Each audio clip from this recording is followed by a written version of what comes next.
Evangelho de João, capítulo de número 2.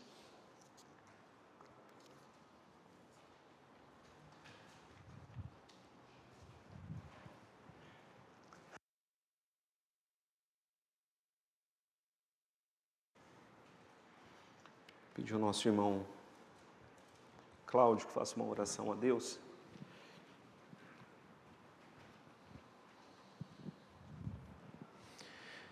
Senhor, nosso Deus, nosso Pai, aqui na Tua presença, que o Senhor nos trouxe para Te louvar e para estar em torno da Tua palavra, Senhor, nesse instante nós queremos pedir que o Teu Espírito Santo esteja abrindo as nossas mentes para ouvir aquilo que o Senhor já colocou e vai colocar na boca do Teu servo, ó Pai, para que o Senhor mesmo possa estar falando a nós nesse momento. Sim.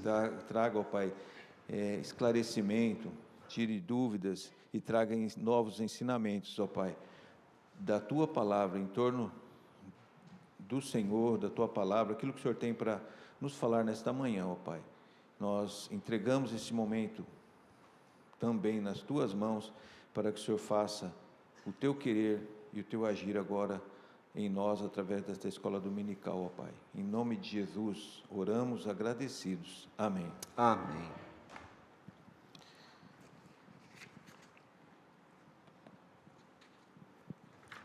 Meus irmãos, nós temos estudado material sobre o amor de Deus, material da Agência Presbiteriana de Evangelização e de Comunicação. E o nosso intuito é tanto a edificação da igreja, quanto o despertamento dos irmãos para o evangelismo pessoal. Nós estamos então na lição 2, cada domingo nós veremos um capítulo do Evangelho de João. Vamos, meus irmãos, a uma breve revisão aqui daquilo que vimos na semana passada. Tá ok. Semana passada, meus irmãos, nós vimos sobre o amor de Deus manifestado na encarnação do Verbo, que é Jesus Cristo. Então Deus amou de tal forma, nos amou de tal forma, e amou de tal forma aqueles que são seus, que Ele enviou seu Filho a este mundo. E Jesus Cristo veio como Verbo, né? Lembrando que o Verbo, tem vários estudos aí a respeito do que é o Verbo, mas Verbo é a promessa, são as promessas do Antigo Testamento que se tornaram realidade em Cristo Jesus, a promessa cumprida em Cristo. Depois nós vimos também o testemunho de João Batista, dizendo que ele mesmo não é o Cristo. Ao mesmo tempo, ele testemunhou e mostrou a todos que o Cristo é Jesus, o Cordeiro de Deus que tira o pecado do mundo. Interessante isso, né? João tira o foco de si e coloca o foco em Cristo Jesus, porque para João o importante é que ele cresça e que nós diminuamos. Dois discípulos de João seguiram a Jesus e passaram o dia com ele. Um deles era André. Depois de passarem o dia com Jesus, André se tornou um missionário, levando Pedro a Jesus. Então, aqueles que passam tempo com Jesus, automaticamente se tornam missionários do Senhor Jesus. Jesus também chamou Filipe para segui-lo, e Filipe também se tornou um missionário que apresentou Jesus para Natanael. Mais tarde, Pedro e Natanael, que foram evangelizados, também se tornaram missionários. Então, quando nós olhamos, meus irmãos, para a palavra de Deus, nós vamos ver que o chamado para as missões é também para nós. Existem as missões transculturais, nós vimos aí a Cimei falando da APMT, né? Agência Presbiteriana de Missão Transcultural. Então tem aqueles missionários que vão trabalhar transculturalmente, mas nós somos missionários locais. É impossível uma pessoa que começa a andar com Cristo e que anda com Cristo não ter o desejo de levar outros a Cristo. Então vem a pergunta: como o Evangelho chegou até você? Como você pode levar o Evangelho para alguém? Então reflita nisso. Como o Evangelho chegou até você? Como você pode levar o Evangelho para alguém? Conhecendo mais sobre Jesus é a lição de hoje, é o nosso material de hoje. Nessa lição nós veremos sobre as bodas de Caná da Galileia, a purificação do templo e, por fim, rejeição e fé.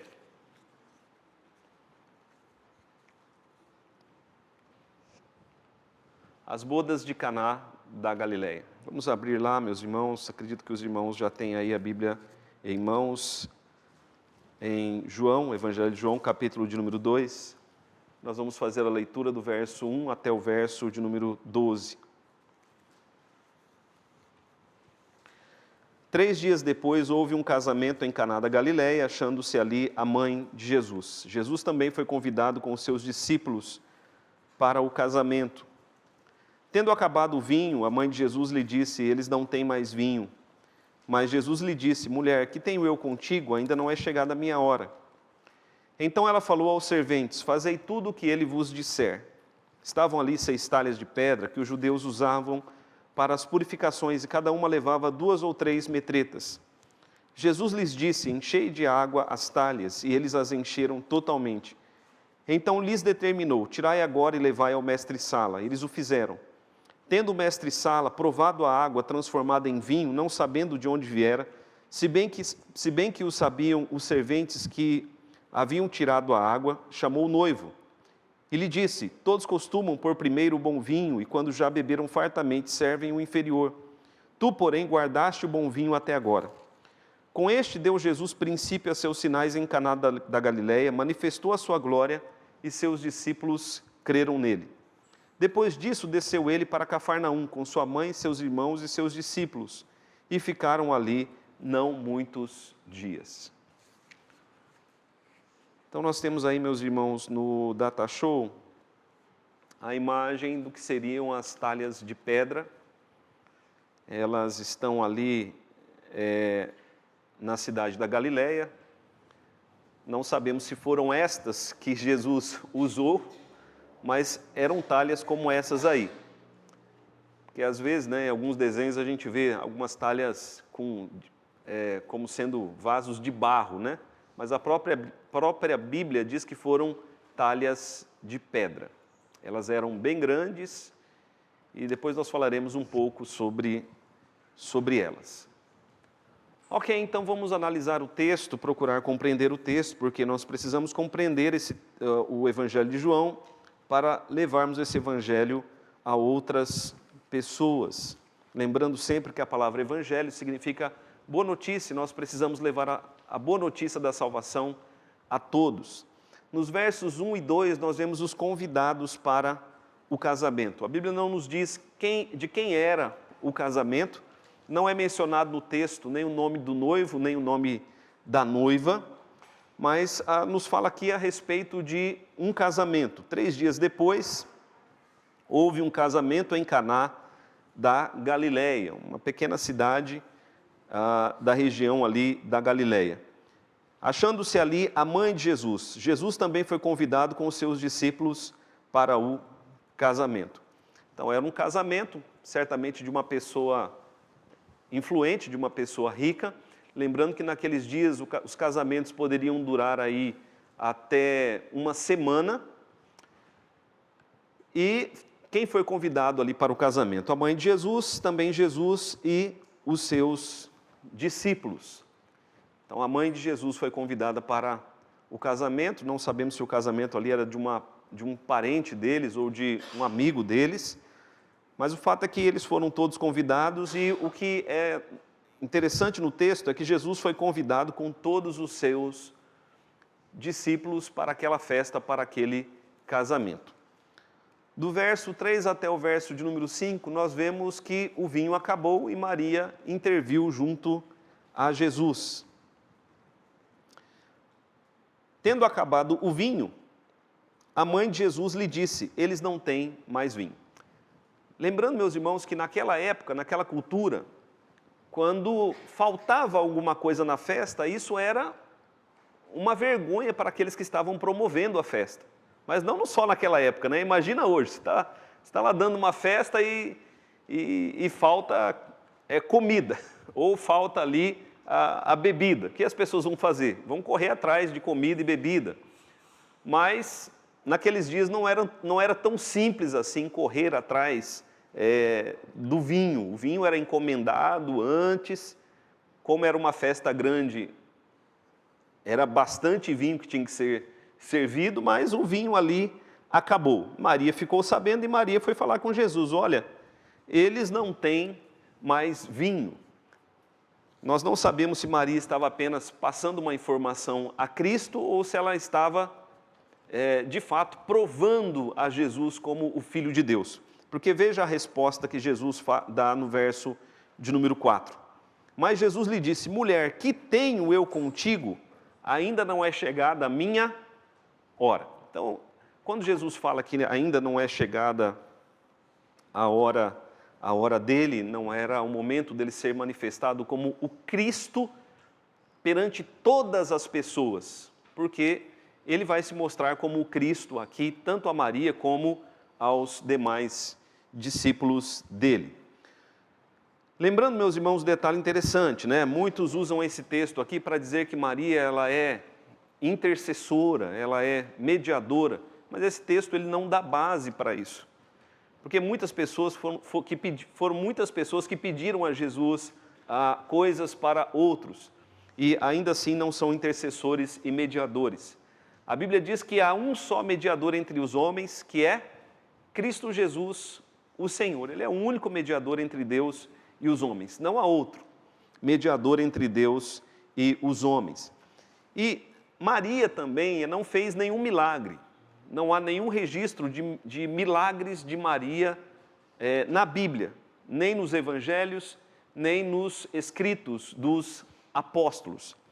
Maria foi alguém que acompanhou Jesus durante todo o seu ministério, mas ela não tem esse direito, né, de ser chamada de intercessora hoje, né, e nem de mediadora. No 4 ele recusa isso, ele diz: que tenho eu contigo, né? Que tenho eu contigo, já acaba aí, ainda não é chegada a minha hora. É porque esse é o texto base para muitos dizerem: olha, Maria pede à mãe que o filho atende. A Bíblia não ensina isso, a Bíblia diz que nós devemos pedir a Deus Pai por meio do Filho, que é Cristo Jesus, o nosso Senhor. Então esse é um ponto importante para nós explicarmos para as pessoas que têm dúvidas a respeito desse texto, das Escrituras. Versículo de número 5. Então ela falou aos serventes: fazei tudo o que ele vos disser. Verso de número 6, do verso 5 a 6, nós vamos ver as talhas de pedra e os rituais de purificação. Porque no verso 5, ela diz, né, Maria diz: fazei tudo o que ele vos disser, disse aos serventes. Estavam ali 6 talhas de pedra, como aquelas que nós mostramos no início, né, 6 talhas de pedra como essas daí, que os judeus usavam para as purificações. Então aqui temos um detalhe interessante. Por quê? Porque os judeus não usavam essas talhas de pedra para pôr água, para que eles pudessem beber a água. Eram talhas de pedras usadas para as purificações. O que seriam essas purificações? Sempre que o judeu fazia alguma coisa que o tornasse imundo, né, o que o tornava imundo, ele se purificava. E as purificações, segundo a lei de Moisés, eram feitas através de águas, né? Então, por exemplo, vamos aqui usar alguns exemplos. Se alguém tocasse em algum animal morto ou em alguma pessoa morta, deveria se purificar. Só de tocar em um morto, deveria se purificar. Como era feita essa purificação? Através da água. Então a água era, ou a pessoa era imergida na água, ou era aspergido água sobre a pessoa, para que a pessoa fosse purificada. Era um ritual de purificação. Então esse é só um exemplo. Se os irmãos olharem para a lei de Moisés, vão encontrar vários rituais de purificação, todos feitos com água. Então, os judeus, eles tinham os lugares próprios onde se encontravam essas águas para purificação, e as pessoas mais abastadas tinham talhas de água para purificação em suas casas. Por isso que nós deduzimos do texto que provavelmente o casamento era de uma pessoa rica. Ok, meus irmãos? Deu para entender isso? Presbítero Júnior? Quando Maria fala com Jesus que eles não têm mais vinho, possivelmente ela fala aqui num sentido de para que ele fizesse alguma coisa. Sim. Você pode fazer alguma coisa? Ele fala, não é chegada a minha hora. Mas logo depois ele faz O milagre. o milagre, né? Sim. Então, assim, o que Ele atendeu a necessidade. Ela fala para ele. Agora, o problema é o seguinte. O problema é nós colocarmos Maria, né? Nem naquele tempo ela não era mediadora nem intercessora. Mas o problema é nós colocarmos ela hoje como mediadora e intercessora. Porque ela é uma pessoa que, biblicamente, assim, a Igreja Católica vai dizer que ela não morreu, mas não tem base histórica para isso. é só no sentido do entendimento dele falar que não era chegada Não é chegada a hora dele se manifestar como Messias ao mundo. Porque quem ficou sabendo ali que ele fez aquele milagre? Maria, os serventes e os seus discípulos. Nós vamos falar isso no final. Então, ele não se manifestou ainda como Messias, ele não usou esse momento para se manifestar como Messias para todos.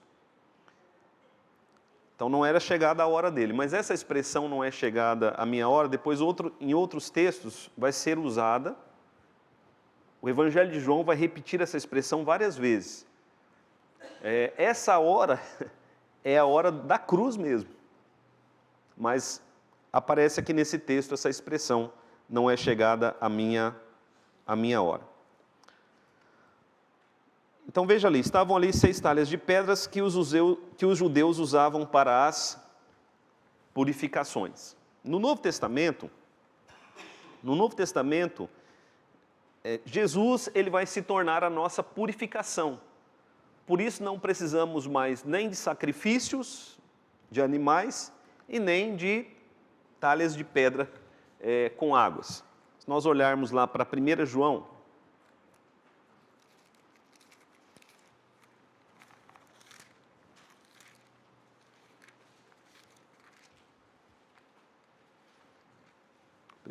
capítulo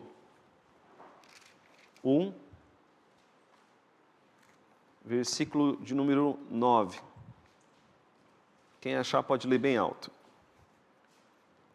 Confessarmos os nossos pecados, Ele é fiel e justo para nos perdoar os pecados e nos purificar de toda injustiça. Então ele nos purifica. A Bíblia fala que quem nos purifica é quem? Jesus. Se confessarmos os nossos pecados, Ele é fiel e justo para nos perdoar os pecados e nos purificar de toda injustiça. Então toda a lei de Moisés,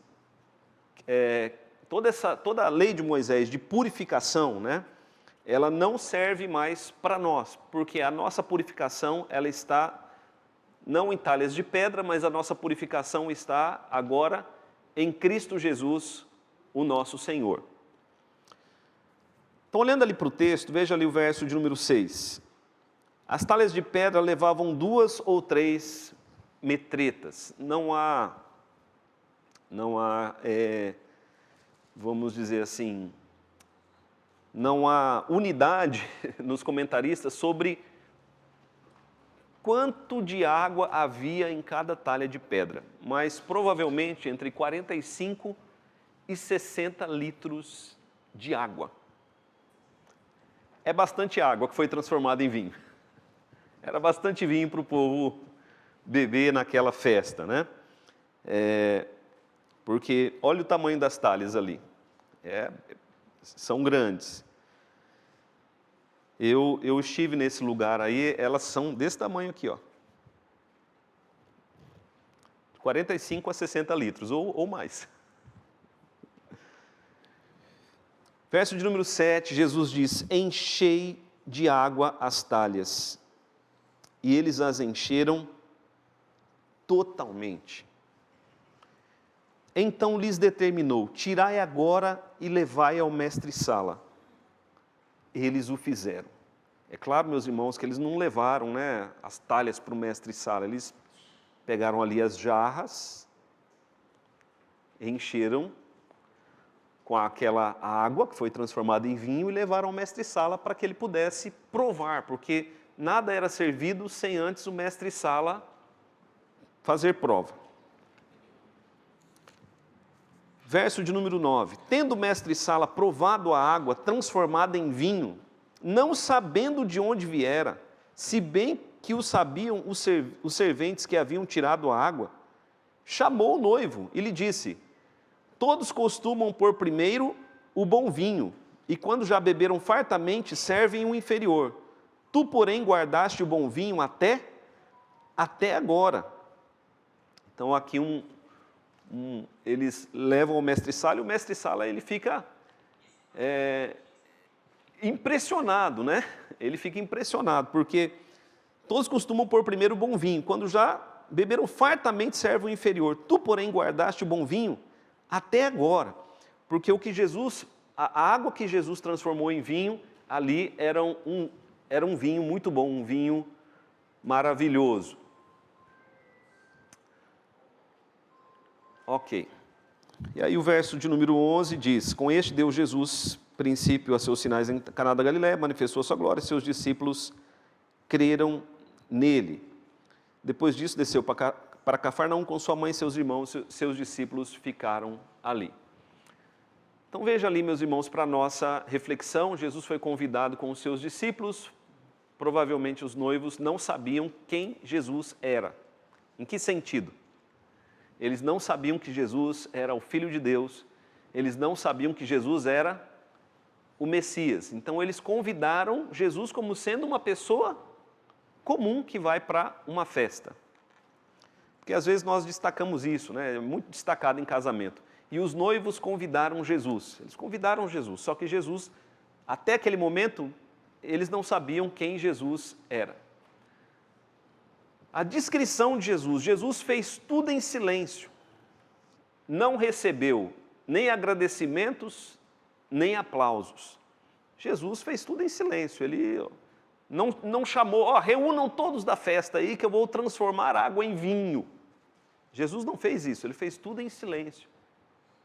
Somente ali Maria, os serventes e os seus discípulos ficaram sabendo que ele realizou aquele milagre. Por quê? Porque o alvo de Jesus era se revelar como Messias aos seus discípulos e gerar fé no coração deles. Jesus não queria uma comoção daquele povo, nem aplausos. Jesus queria gerar fé no coração dos seus discípulos. Por isso que ali no verso de número 11, vai dizer que ele deu Jesus princípio a seus sinais. Por que a palavra sinais? Os sinais sempre nos apontam para alguma coisa, não é? E os sinais aqui, eles apontam para Jesus como o Messias. São os sinais messiânicos. Vamos dar uma olhada aqui em algumas questões, que você tem essas questões aí na sua apostila. O que a realização desse milagre revelou sobre a identidade de Jesus? Confirma aquilo que João já havia nos dito no capítulo 1. Jesus é o Deus Criador, soberano e onipotente Deus. Porque veja bem, quem pode transformar água em vinho? Somente Deus, soberano. Ele é o Criador, soberano, Deus onipotente, Ele pode todas as coisas. Ele era o Messias, que até aquele momento era tão aguardado, porque Jesus ele se revela aos seus discípulos como o Messias. Ao mesmo tempo que ele era homem, ele também era Deus. Jesus é Deus que se fez homem. Simples assim. Então, a realização desse milagre revela a identidade de Jesus. O que o versículo de número 11 diz, final do versículo de número 11. E seus discípulos creram nele. Seus discípulos creram nele. Creram nele em que sentido? Creram que ele é o Messias. Os discípulos, a partir daquele momento, começaram a, de fato, crer que ele é o Cordeiro de Deus que tira o pecado do mundo. De acordo com o versículo 5, diante de uma situação difícil, qual deve ser a nossa atitude em relação a Jesus? Versículo de número 5 diz assim: fazei tudo o que ele vos disser. O que nós devemos fazer numa situação difícil? Devemos fazer tudo o que Jesus ordena, tudo o que ele nos ordena em sua palavra. Isso é semelhante ao que está em Gênesis capítulo 41, versículo 55, quando o faraó diz ao povo do Egito, né, façam tudo que José vos disser, tudo aquilo que ele vos ordenar. Então nós devemos fazer tudo aquilo que Cristo ordena. E de fato, meus irmãos, quando nós fazemos o que Cristo ordena, a nossa vida é melhor. À luz dessa passagem, qual a importância da presença de Jesus em nossa família? Aquela família, nós devemos notar isso, né? Aquela família não sabia quem era Jesus. Eles não sabiam que Jesus era o Messias, porque Jesus ainda não havia se revelado. Hoje nós sabemos quem ele é. A família também não pediu por aquele milagre. Esse é um detalhe importante. Porque não foi nem o noivo, nem a noiva o milagre. Mas Jesus estava ali na festa como um convidado. Preciso de água.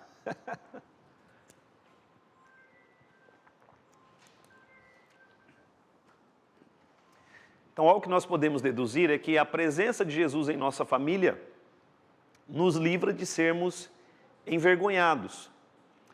Aqueles que andam na luz, eles jamais serão envergonhados. Se nós olharmos ali para o capítulo 1, os versos 4 e 5, diz assim: a vida estava nele e a vida era a luz dos homens. A luz resplandece nas trevas e as trevas não prevaleceram contra ela. Então a presença de Jesus traz consigo bênçãos, consequentemente a presença de Jesus traz consigo bênçãos. Então essa é a importância de termos Jesus Cristo em nossa família. Mas diferente daquela família, né, que convidou Jesus sem saber quem ele era, hoje nós devemos convidar a Cristo a fazer parte da nossa vida, sabendo quem ele é e o que ele pode realizar em nossa casa, em nossa família. Alguém quer comentar algo até aqui, meus irmãos?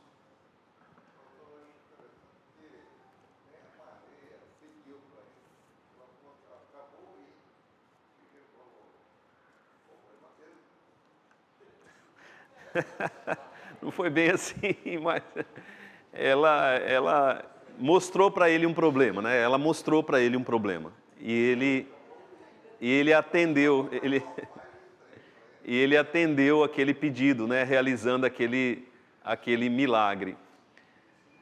Meus irmãos, Jesus faz parte da sua vida e da sua família?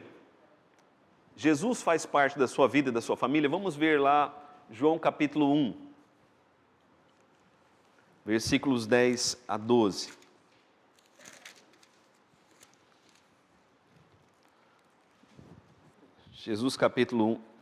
João capítulo 1, versos 10 a 12.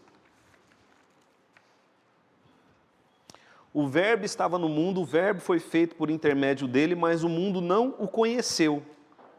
Veio para o que era seu e os seus não o receberam. Olha só que triste essa imagem. O mundo criado não conhece o seu Criador, que é Jesus. E aqueles que deveriam recebê-lo, primeiramente, que eram os judeus, não o receberam. E ainda no nosso tempo, muitos não conhecem Jesus como Criador, têm informação dele, mas não têm conhecimento dele. Muitos ainda não receberam Jesus, mas veja o verso de número 12.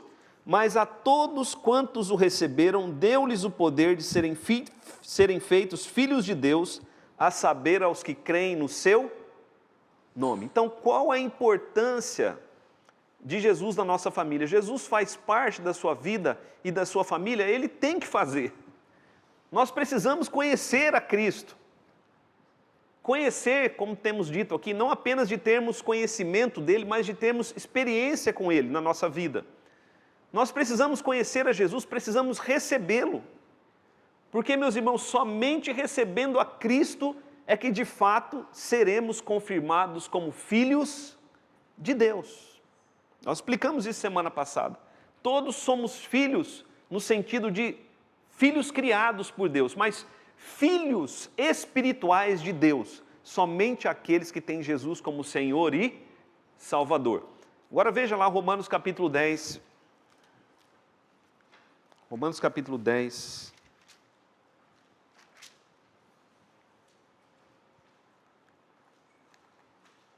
Versos 9 e 10. Versos 9 a 11.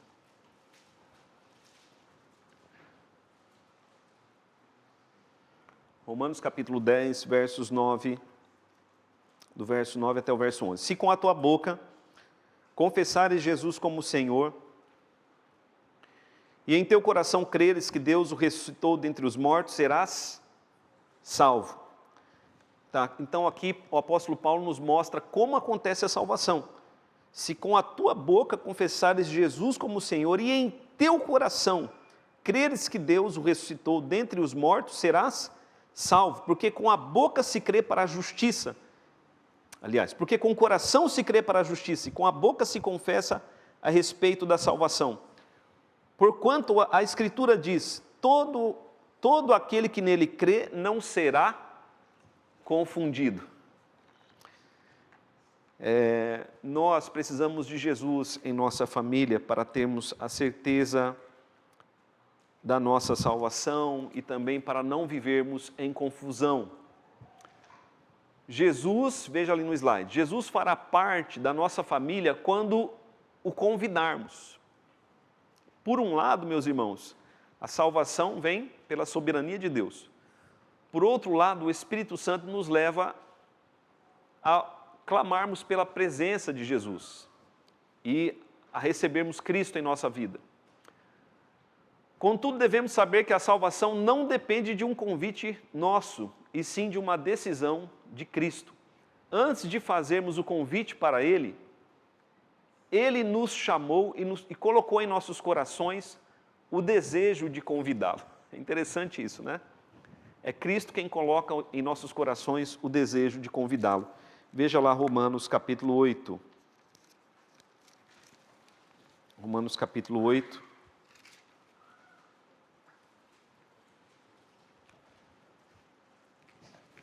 A partir do verso de número 29.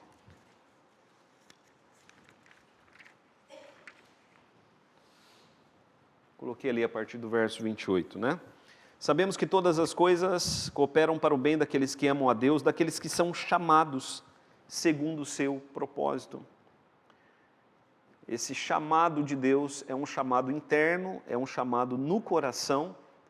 E qual é o propósito? O propósito é sermos a imagem de Cristo, o propósito é a nossa salvação. Porquanto aos que de antemão conheceu, a expressão que aparece aqui, de antemão conheceu, significa, ou pode ser traduzida como, aqueles que ele conheceu lá na eternidade, ele conheceu de antemão. Porquanto aos que de antemão conheceu, também os predestinou para serem conformes à imagem de seu Filho, a fim de que ele seja o primogênito entre muitos irmãos. E aos que predestinou, a esses também chamou, aos que chamou, a esses também justificou, e aos que justificou, a esses também glorificou. Jesus faz parte da sua vida e da sua família. Se Deus tem colocado no seu coração de entregar a vida a Cristo, entregue a vida a Cristo, não protele. Não protele, Ele vai transformar a sua vida como da água para o vinho. Aliás, essa transformação, esse milagre, né, de transformar a água em vinho, tem alguns significados. Um significado é esse, a nova vida que Jesus nos dá. Ele nos dá uma vida completamente nova, completamente transformada, como da água para o vinho. Um outro significado é a passagem do Antigo Testamento para o Novo Testamento. A água é como um Velho Testamento, que agora é transformado, como o Velho Testamento, que agora é transformado no Novo Testamento, tempo qual nós estamos em Cristo. Ok, meus irmãos? Alguma dúvida aqui, até aqui?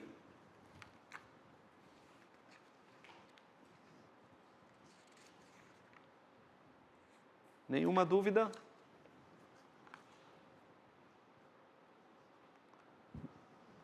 Para a nossa reflexão,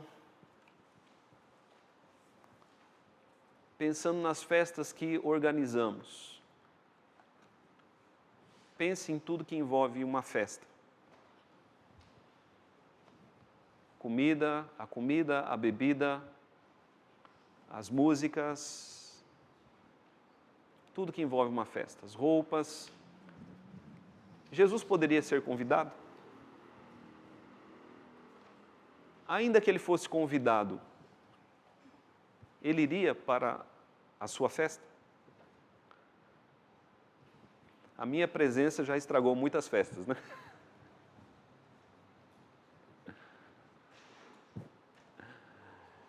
Embora este milagre tenha sido tão importante para essa família e seus convidados, quais os principais objetivos de Jesus ao realizá-lo?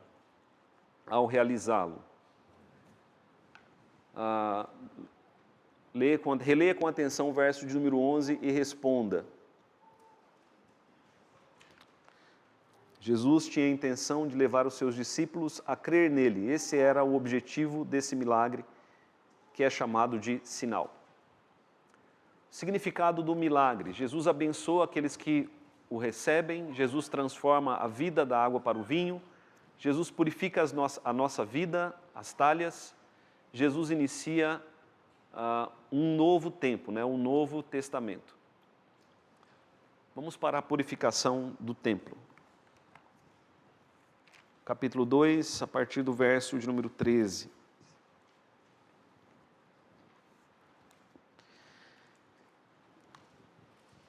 A purificação do templo,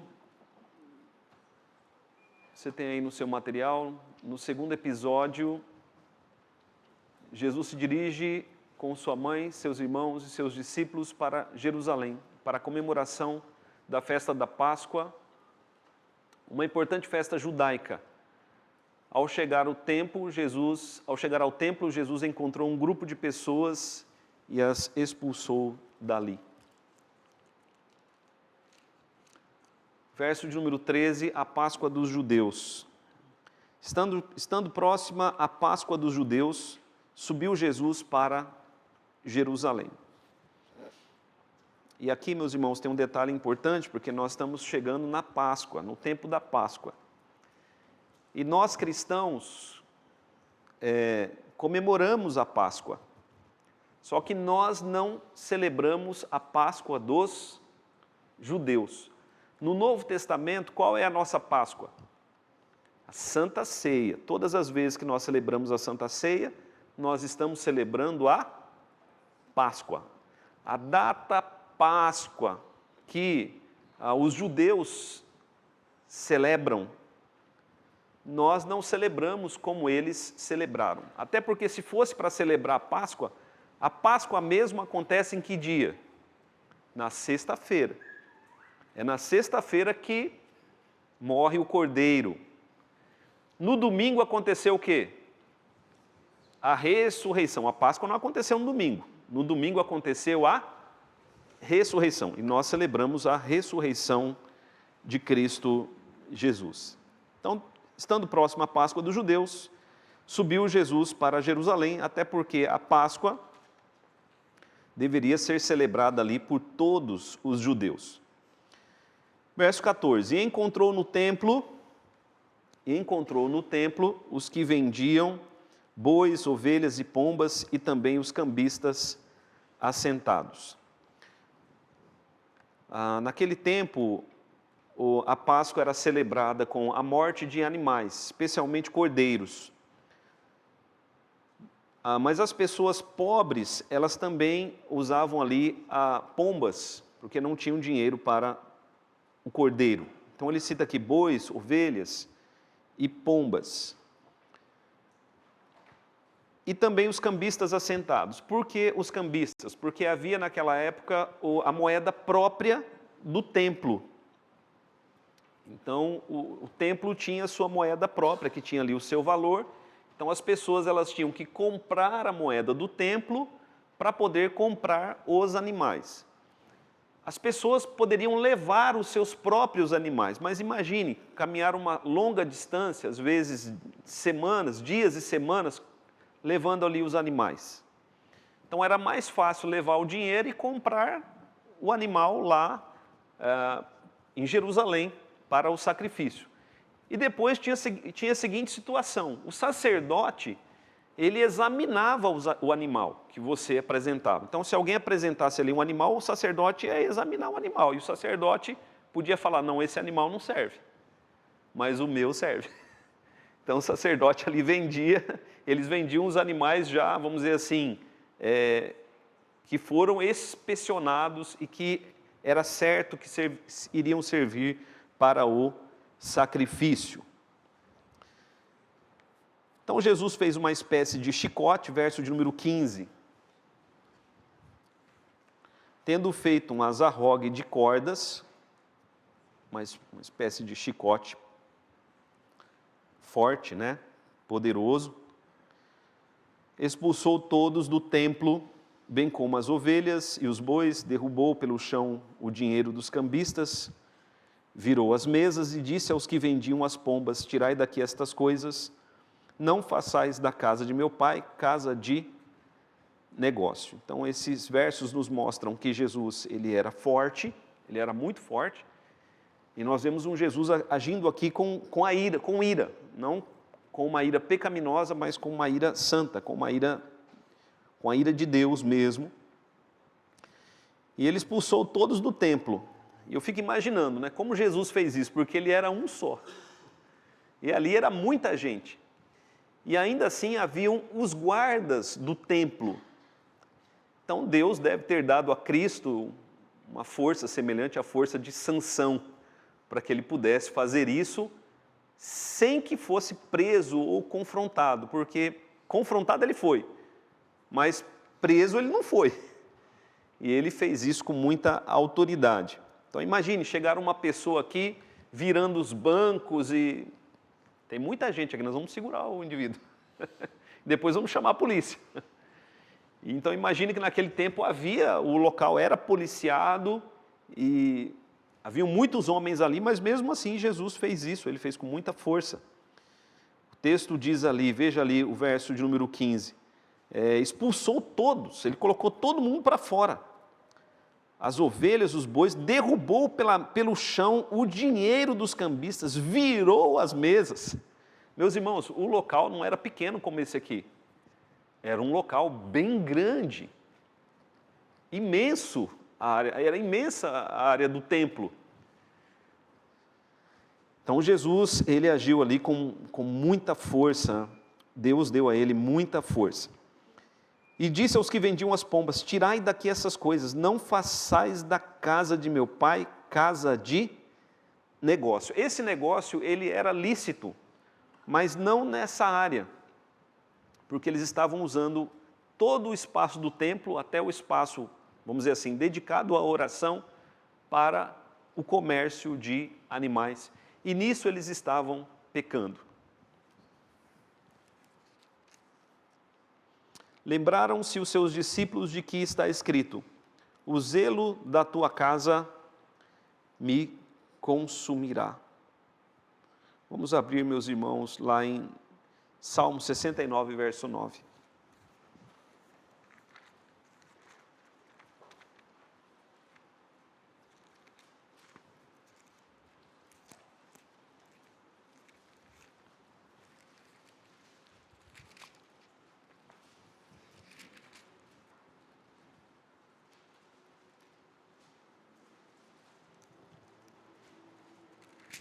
Quem achar pode ler a primeira parte do Salmos, do verso 9, Salmo 69, verso 9.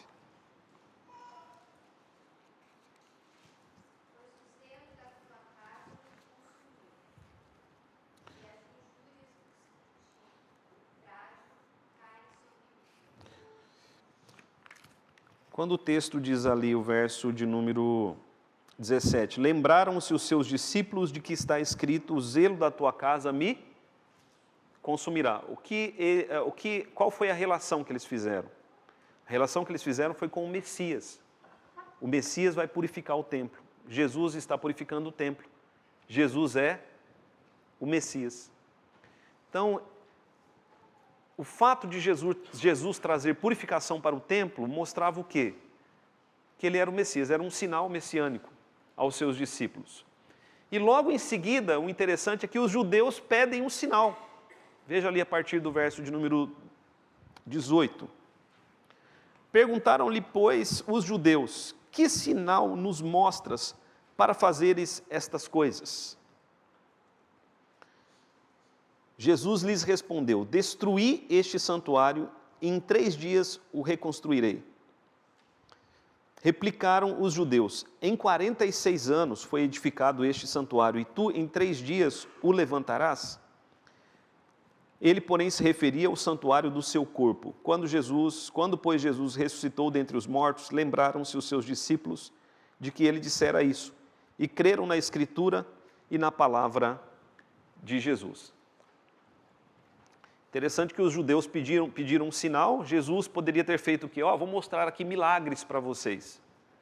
Mas Jesus não fez isso, Jesus disse, olha, destruí este santuário, em 3 dias o reconstruirei. Jesus está falando do seu próprio corpo e não do templo, como nós vimos ali.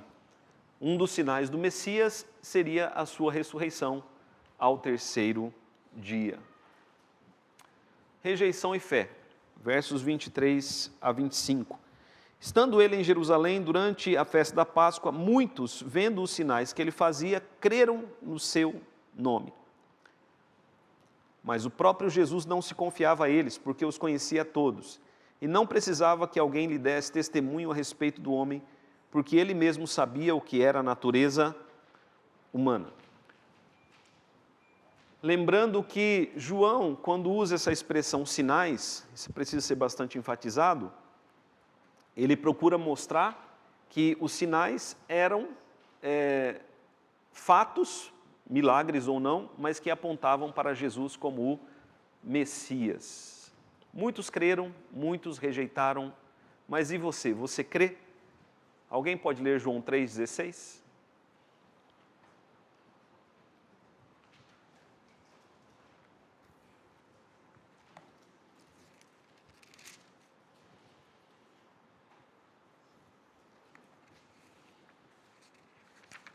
Quem achar pode ler, ou citar.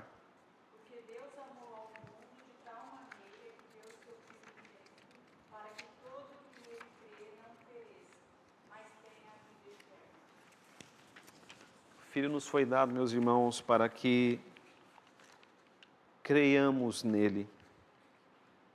Todo aquele que nele crê não irá perecer, mas terá a vida eterna. Muitos creram, muitos rejeitaram. Mas e você? Você crê? A salvação é algo pessoal. Como dizia Jonathan Edwards, a verdadeira religião é você e Deus. Você crê? Verso de número 14, quem são essas pessoas e por que estavam no templo? Você pode responder, eram oficiais da religião judaica e estavam no templo para comercializar os animais que deveriam ser usados no sacrifício da Páscoa.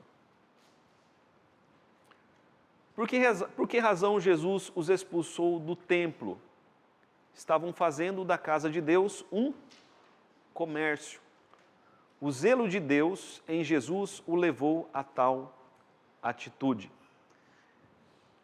É interessante que o comércio, ele ainda continua. Não no templo, porque nós não temos mais o templo. Ok, meus irmãos? Nós nos reunimos na igreja, mas não no templo. Embora possamos chamar esse local aqui de templo, outros chamam de nave. Mas o templo de Jerusalém foi o local que Deus escolheu em toda a terra para ali ser adorado o seu nome. Então, naquele tempo, Eles poderiam ter muitas construções, mas só um local era chamado por eles de o templo, que era o templo de Jerusalém. E havia muitas regras para entrar naquele local. Hoje não existe mais o templo. Nem se você for em Jerusalém não vai encontrá-lo mais, porque ele foi destruído no ano 70 e de lá para cá não foi mais reconstruído. A Bíblia diz, nós vamos ver depois no Evangelho de João, que hoje adoramos a Deus não mais no templo físico, mas em espírito e em verdade. Jesus disse à mulher samaritana, vai chegar o tempo em que nem em Samaria, nem em Jerusalém, mas Deus será adorado por verdadeiros adoradores que o adoram em espírito e em verdade. Mas, de toda forma, fica o princípio, o local de adoração, o local dedicado à adoração, como esse local é um local dedicado à adoração, esse local não deve ser um local de comércio, mas deve ser um local de adoração. É interessante como as pessoas se sujeitam a isso, se sujeitam a essa escravidão. Porque muitas igrejas claramente comercializam a palavra de Deus. E isso não é algo do nosso tempo. O apóstolo Paulo já vai falar nas suas epístolas sobre aqueles que fazem comércio do evangelho, fazem comércio da fé. Então a casa de Deus não deve ser um local de comércio, deve ser um local de adoração, um local de adoração. E nós, tendo o Espírito de Deus, devemos zelar por isso. Interessante que eles estavam comercializando ali o quê? Especialmente, os animais que seriam, através desses animais, daqueles animais seriam feitos sacrifícios de expiação por pecados. Em tese, o sangue daqueles animais daria àquelas pessoas o perdão pelos seus pecados. Meus irmãos, isso é algo que não pode ser comercializado, é algo que não tem preço. Nós cantamos no início um hino que diz o quê? O sangue de Jesus me lavou. Quanto você pagou por sua salvação? Nada. A salvação, ela é nos dada pela graça, mediante a fé em Cristo Jesus. É assim. É simples assim. Nós contribuímos com a igreja? Sim, contribuímos. Não para a nossa salvação e nem para recebermos mais de Deus. Contribuímos porque precisa de contribuição, né? O local precisa ser mantido. Mas a fé, a salvação não pode ser comercializada. O que a reação de Jesus nos ensina sobre a nossa conduta para com o templo e locais dedicados para o culto a Deus? Então hoje não temos mais o templo, temos locais dedicados ao culto a Deus. Nos templos das igrejas devemos cuidar para não fazermos da casa de oração casa de negócio. No versículo 19, Jesus faz referência ao templo que seria destruído e reconstruído em 3 dias. Leia os versos 19 e 22 e responda. A que templo ele se referia e por quê? Ele se referia ao templo do seu próprio corpo, que seria morto na cruz, mas que ao 3º dia ressuscitaria dentre os mortos, como prova da sua soberania e vitória sobre a morte. Durante a festa da Páscoa em Jerusalém, Jesus realizou muitos milagres. Estou vendo aqui alguns anotando assim, correndo. Eu vou passar para vocês essas respostas aí, vou colocar no grupo da igreja. Com qual objetivo Jesus fazia milagres? Seus milagres eram sinais messiânicos. Ele os realizava para despertar fé nos corações. Não devemos esperar milagres para crer. Isso é tentar a Deus em nosso tempo. Devemos crer em Jesus através dos milagres que ficaram registrados na Bíblia. Veja lá João capítulo 20.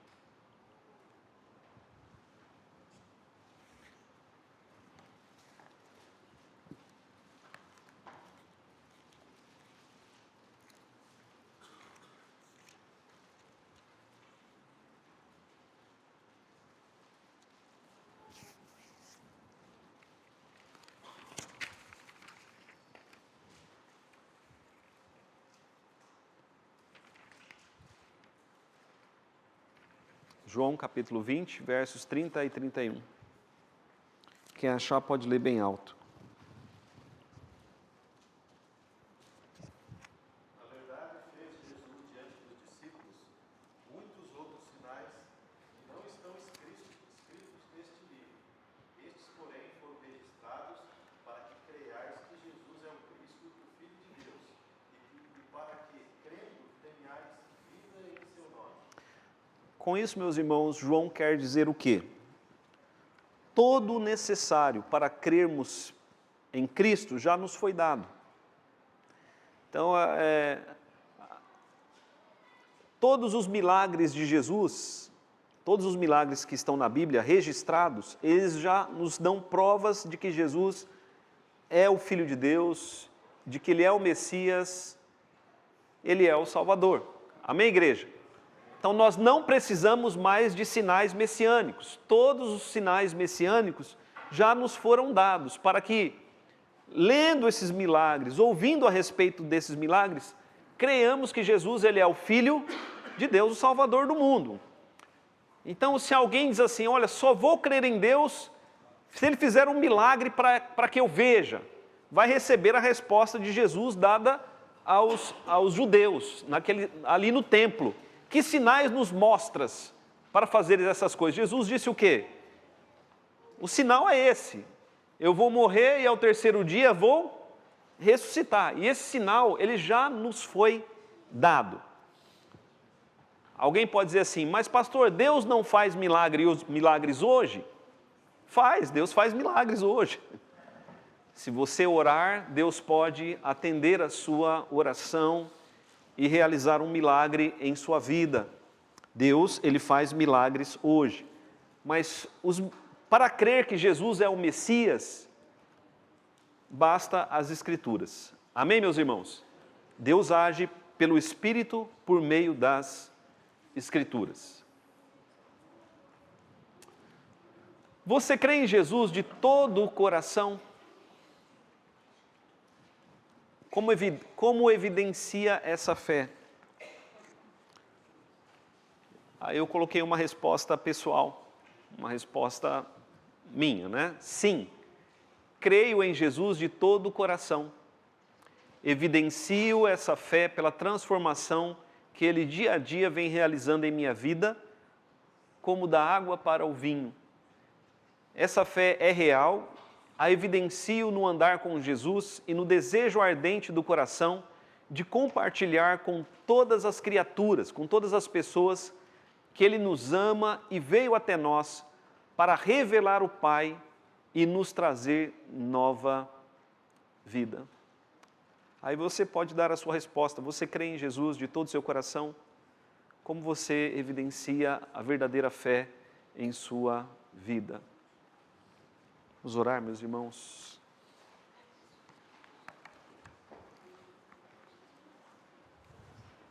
Feche seus olhos.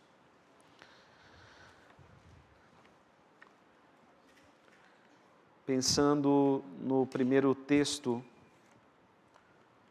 convide Jesus para fazer parte da sua vida. Se tem faltado água, se tem faltado algo em sua vida, naquele casamento faltou o vinho, diga ao Senhor Jesus, olha Senhor, tem faltado isso na minha vida. Mas diga ao Senhor Jesus, transforme a minha vida como da água para o vinho, transforme a minha família como da água para o vinho. O Senhor tem esse poder. Tu és Deus soberano, criador, não há nada que o Senhor não possa fazer. Peça a Jesus. Peça a Jesus. Fale com Jesus. Convide a Jesus para estar em sua vida, para estar em sua família. E pensando no segundo milagre, ou no segundo sinal, no segundo ato de Cristo, onde Ele trouxe purificação para o templo em Jerusalém. Olhe para si mesmo como templo. Olhe para a sua vida como um templo.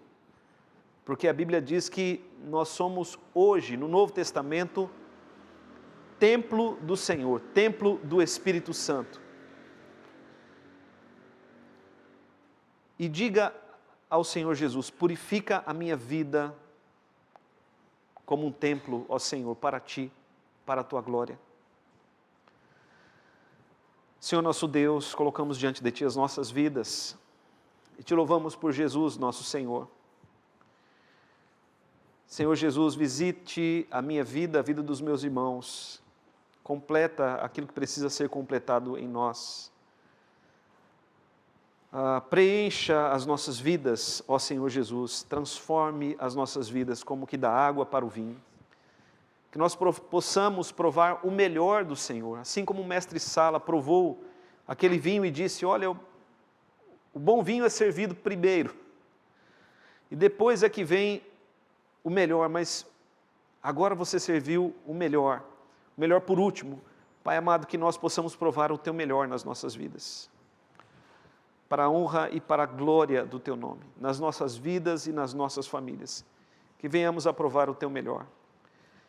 E oramos, Senhor, pela purificação do templo, não do templo de Jerusalém, mas do templo da nossa vida, o nosso próprio corpo, que é a habitação do Espírito Santo, a nossa alma. Ó Deus, por meio de Cristo, purifica-nos para a Tua glória. É a nossa oração. Nós queremos ser um templo para o Senhor, um templo segundo o Teu agrado. Queremos que a nossa vida seja uma vida de oração. E quanto a esse local, Senhor, no qual nós nos reunimos aqui, que possamos santificá-lo e dedicá-lo cada dia mais a Ti, para a Tua glória. É em nome de Jesus que nós oramos, dá-nos fé. Amém.